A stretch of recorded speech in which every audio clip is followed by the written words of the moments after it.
All right, here we are at my current camera trap location. I've got my camera looking at that log crossing the creek. I've gotten some cool shots of mostly foxes, a whole bunch of squirrels, and a bobcat a couple times. So fun photos. I am about to replace batteries in everything. I've got one flash unit over there. Trigger is kind of in that root of that tree down there. And I got another flash over here. This will be my first swap with all of these Bevigor AA's. They sent me a bunch of rechargeables to test. I've been using the Inaloop brand AA's. So I've got a bunch of these packs. Basically every flash, both flashes have 6 AA's running the receiver and then 4 AA's in the flash. The trigger itself is 6 AA's, and the receiver and trigger for the flashes at the camera are these 2 packs of 6 AA's. So this whole setup runs on 10, 20, 26 plus 12. What's that? 38 AA's. So there you go. This will be day 1, and I'll be able to compare them to the Inaloop brand. There are a million variables in camera trapping. So if you get false triggers or anything like that, you never know kind of what you're gonna wind up with. But I usually get out of these batteries, I get 3 weeks of solid performance with the way I have it set up right now. And sometimes into the 4-week range. Somewhere between 3 and 4 weeks, my flashes will start misfiring. So I'm gonna be able to just give you a real world comparison between the Inaloops and the Bevigors. So here we go. Okay, according to the numbers on the batteries themselves, these Inaloops are made by Panasonic, and they are 1900, what is that, milliamp hours, I think. And the Bevigors say they're 2800. I don't know a ton about batteries, honestly, but 2800 sounds like a bigger number than 1900.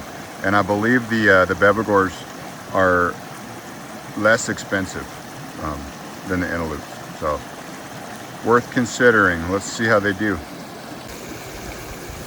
I don't know if you can see the moisture on there. These flash housings, they get damp. They get some rain, and that can be a factor. These say that they're sealed very well, and they look like they are. The Inaloops have always been fine in the moisture, but we'll find out how these other guys do. All right, that flash is all loaded up. We'll put the lid on and leave it for a few weeks.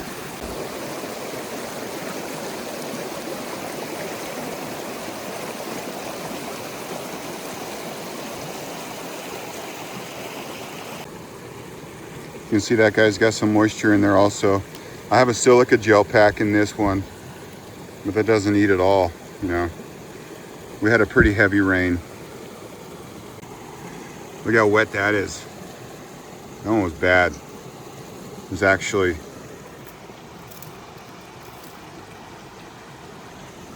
water in there, but she's still firing. So, hardy flash. All right, we're all buttoned up, kind of excited. We have a snowstorm on the way, supposedly, so that can result in some fun photos sometimes. We will see what we get back in a couple weeks.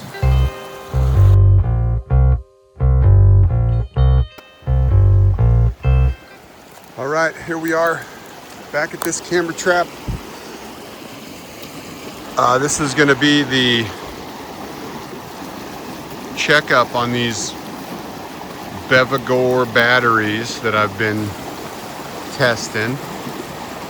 We are 4 days right now short of the 3-week mark.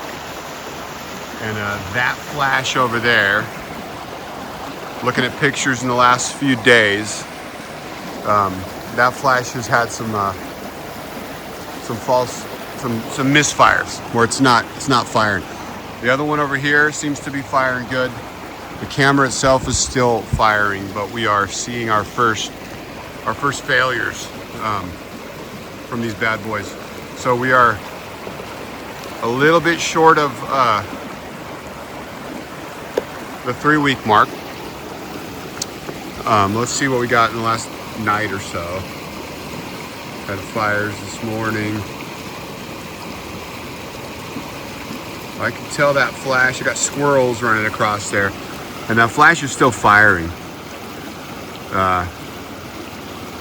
Maybe like 1 out of 4 triggers. Lots of squirrels triggering that camera. There's a fox. See that guy?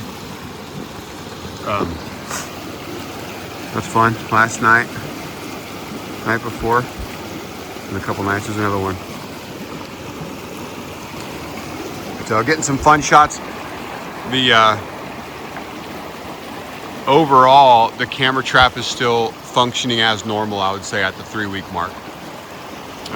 That one flash misfiring, I've had that happen with all batteries. This thing's taken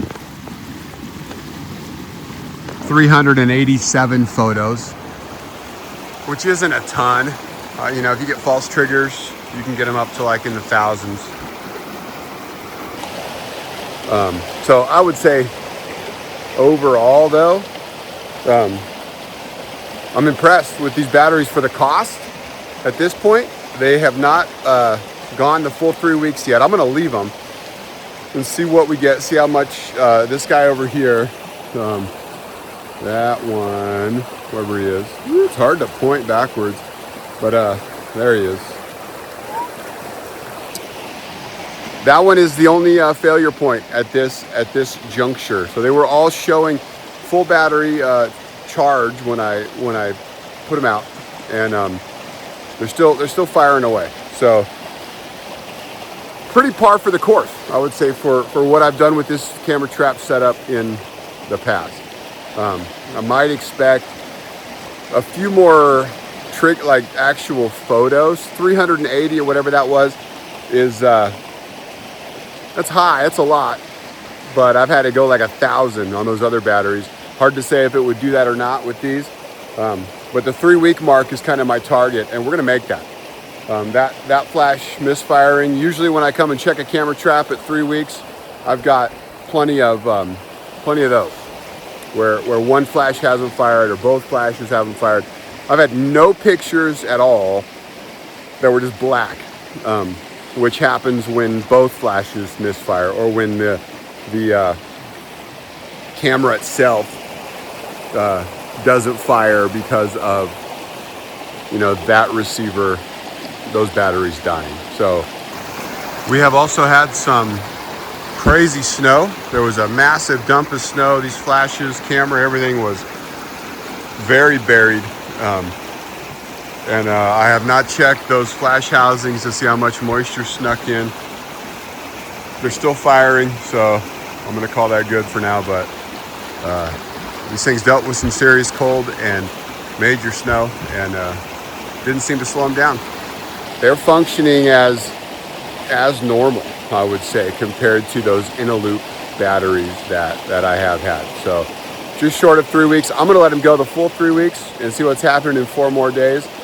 And then we'll put them on the tester maybe and see how low they're actually looking. But I'm happy, man. So far, they're doing what all batteries seem to do. So for less than half of the cost of the in-a-loops, I'm sold at this point. Again, this is first use, brand new batteries, so they may not last as many recharges, or they might. I'm going to keep them in the rotation, and but we'll update again. Anyway, at the short of 3 week mark, we're seeing our first kind of hints of failure, but still functioning. So it's good stuff from Bevigor so far.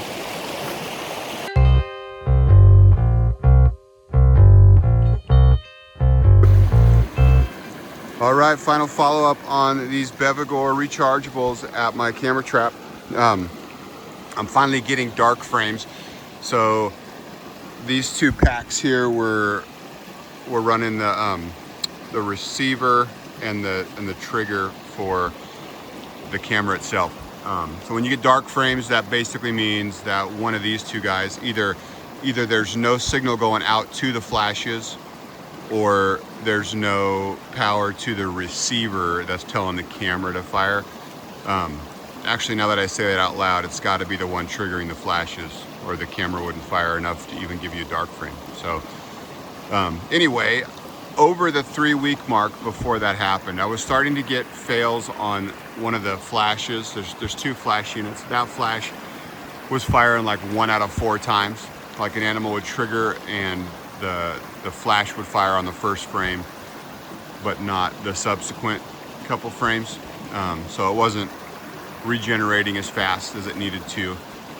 So I'm gonna say overall this thing was working for over 3 weeks, maybe like a day or 2 over the 3-week mark, which is honestly about what I was getting out of the Inaloops. So that's a win in my book. I'm gonna keep using these, and the only question in my mind now is how they'll do with repeated recharges. You know, like, will they work in 100 uses? Will they work as well as the Inaloops do? So anyway, I'm gonna keep using them. I'm happy with them. Good job, Bevigor. I like them, and I'll buy more of them because they're way cheaper than other rechargeables. So onward.